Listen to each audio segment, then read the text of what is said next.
Ants are among the most hardworking, organized, and fascinating creatures on Earth. They've existed for millions of years, and their way of life is so structured and efficient that even humans can learn from them.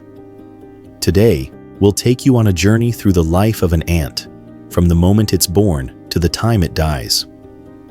The birth of an ant.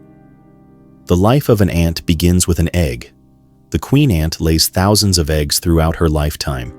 These eggs are tiny, white, and carefully looked after by worker ants. After a few days, these eggs hatch into larvae.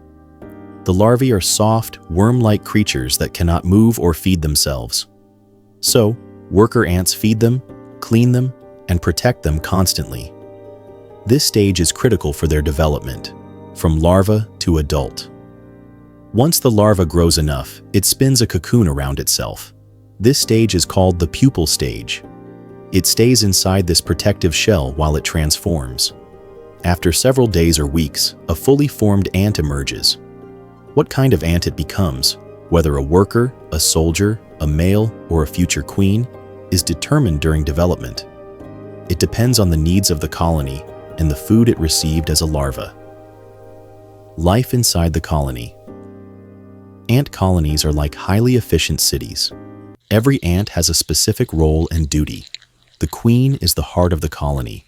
She lays all the eggs and can live for many years, sometimes even decades. Workers are females who don't reproduce.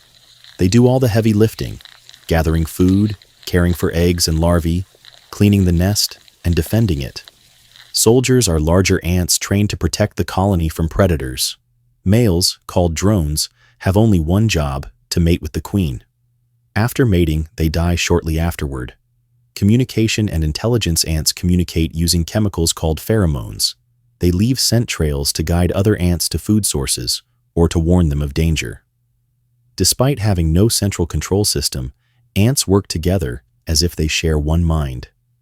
This collective intelligence allows them to build complex tunnels, defend their colony, and survive in tough conditions. Building the nest. Ants build nests underground, in wood, or even inside walls. These nests have many chambers: nurseries, storage rooms, resting areas, and even special trash areas for waste. The architecture of an ant nest is astonishing and shows how intelligent and organized these tiny creatures are.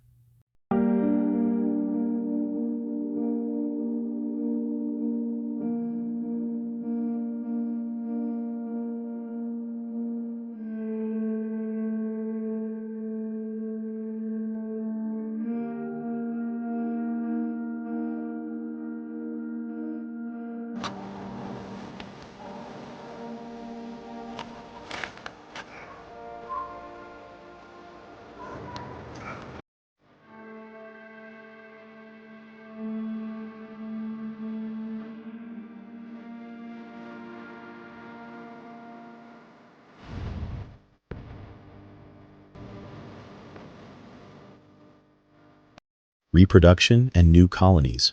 When it's time to expand, the queen produces winged males and females. These ants fly out of the colony in what is called a nuptial flight. Males and females from different colonies mate in the air. After mating, the male dies, and the fertilized female lands, sheds her wings, and begins a new colony as its queen. She'll dig a small chamber underground and lay her first eggs. Until the first generation of workers grows up, she will feed them using her own body's stored nutrients. Once the workers are ready, they take over the duties of the colony. The end of the journey. Worker ants live for a few weeks to a few months, while queens can live for years. Eventually, the ants grow old, weaken, and die. Dead ants are often carried out of the nest and placed in a graveyard chamber or outside to keep the colony clean. Despite their small size, ants live a life full of purpose, discipline, and unity.